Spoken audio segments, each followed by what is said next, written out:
Hey guys, welcome to day 5.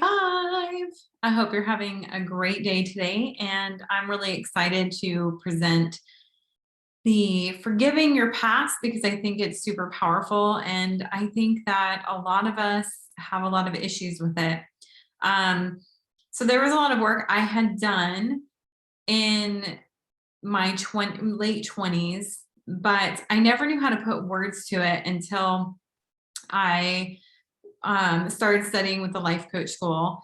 And the way that it was presented was just amazing. And it talks about how your past is no longer, it doesn't exist anymore except for in your mind. And all you have right now in this moment, this very moment, is your thoughts about your past and what you're thinking about it. So your past is now your story that you tell yourself it is, and that can change. And I will definitely go over this with you because this was my experience.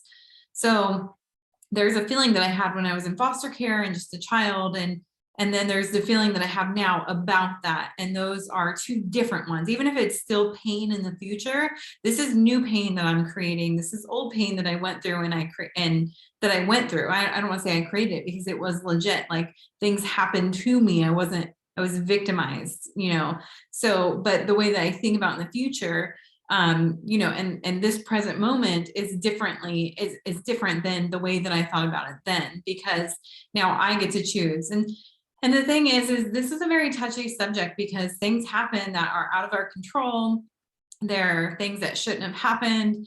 And unfortunately, really bad things do happen. But for people that have been through trauma, like I had been through trauma, we deserve to have a good life. We deserve to go on. We deserve to have great things. And like our past should not, like the way that things that happened to us, especially in our childhood, or even the past things that we did, shouldn't define who we are. So I want to present this as a way to overcome.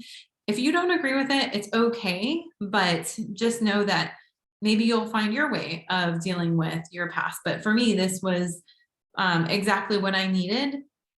And I just didn't know how to do the work and how to teach the work until after I got in touch with the life coach school. And that's where I was like, oh my gosh, this is totally what I did. And now I know how to explain to other people. So while we can't change our past events, we can change how we think about them. And another thing that's really interesting is you can take a mom and a dad and a brother and a sister, and you can ask each individual one about their past.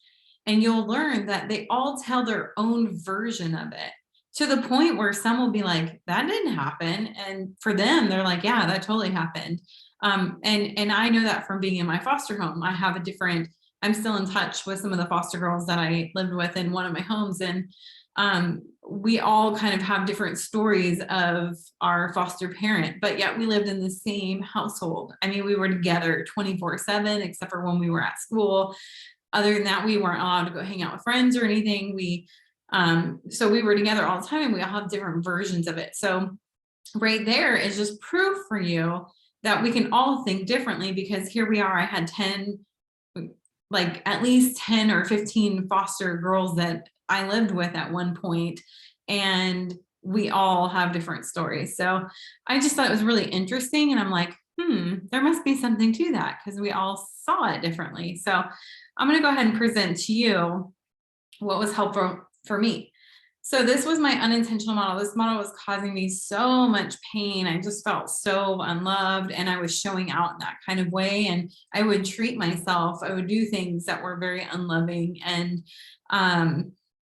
I just really didn't believe that I was capable of loving or finding love. So I would act in that sort of way. But so for the circumstance here, again, if you are not sure what all this means, please go back in the videos where I explain it a little bit more in depth.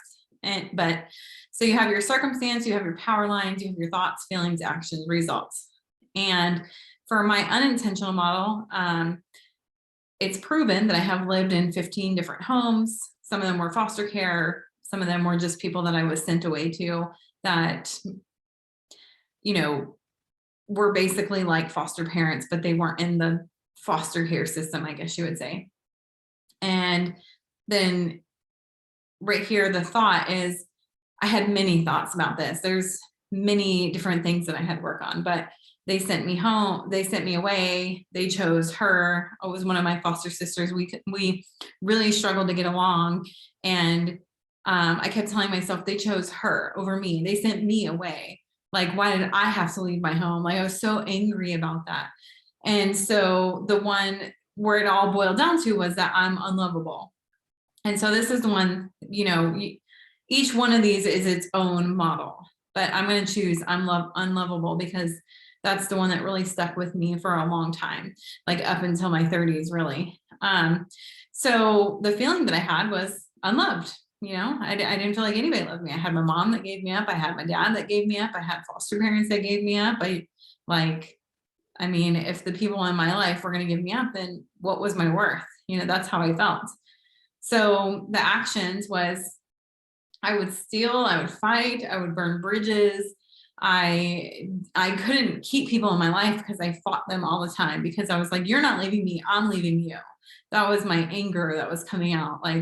And the same thing with my relationships, like my first marriage. And that was part of trying to understand love was I wasn't going to let him leave me. So I had an affair on him because I was going to be the one to leave. Although subconsciously, I didn't realize I was doing that until afterwards. I was like, okay, now I get it. Same thing with my current husband. I was like, you're not going to leave me. I would constantly, we would, we got married and then I joined the military. I was constantly trying to leave and to run away because I was like, he's not gonna leave me, I'm gonna leave him, so that was something that we had to work through in our marriage. And my husband was just like, I don't know why she keeps moving. I legit moved from our house that we lived in together to Louisiana, to Colorado, I just kept going and going and going because I still felt unloved. I didn't understand. So I would try to burn bridges. It's just my husband wouldn't go anywhere. And he taught me so much about myself. And I'm so thankful that he helped me to overcome this because now I can have people in my life and I don't have to burn bridges. Anyway, so burning bridges was a huge thing that I did. So what was the result of that? Well, people wouldn't stay in my life because I'd cut them out. So what does that mean? That it just proved my thought that I'm unlovable because I couldn't keep anyone in my life. So I that it was just a lot of loneliness that I went through and burning bridges and bouncing from place to place to place, from job to job to job. And it was the same thing. I kept seeing patterns in my life. I've had over 75 jobs in my life, and most of them were in my early 20s. And it's that's not normal. But anyways, so it all stemmed from just feeling unloved and wanting to be the one to cut ties before someone else left me again or abandoned me is what I would used to say. So, but feeling healthy now, I can see it differently because I'm so thankful for my past because it happened. For one, I can't change it, but I look at who I am today and I'm like, I wouldn't be this person because I would have a different life. I'm so thankful that I am who I am. I love who I am, but I went through all this and this got me to where I'm at. So I'm very thankful for it. So lived in 15 different homes with foster care. And I mentioned over here, some of them weren't foster care, but it's basically the same thing. So my thought was, I lived in so many homes. Now this doesn't feel positive, but I didn't want to fake it. I believed I lived in so many homes because I did. There was proof that I did. So that made me feel experienced because each of my homes were different. I've lived in Mormon homes. I've lived in Catholic homes. I lived in a Buddhist home. I have lived with being the only child. I've lived with 10 other girls. I've had so much experience living in these different homes that it really set me up for living a very experienced life. And I'm so thankful that I have because I love all the experiences that I've had. So because I felt experience, I show up in ways where I explore, I have no problem jumping into something new. for instance, doing these videos. I wasn't comfortable, but I'm like, hey, new experience, let's do it. You're used to being one-on-one with people, but now I'm just going to put myself out to the whole world, so, but I'm open for that. And because of this, I joined the military.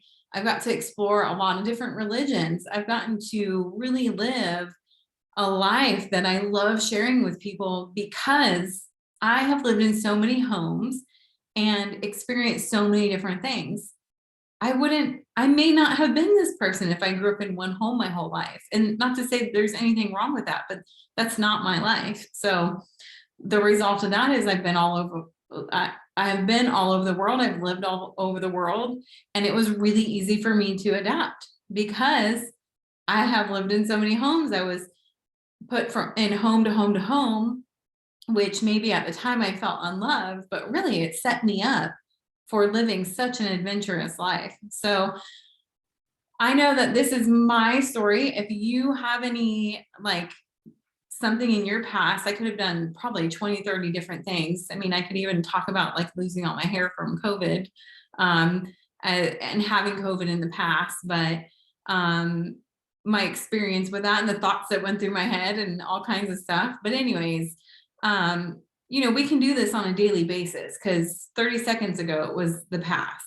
Yesterday was the past. 15 years ago was the past. It's the past regardless.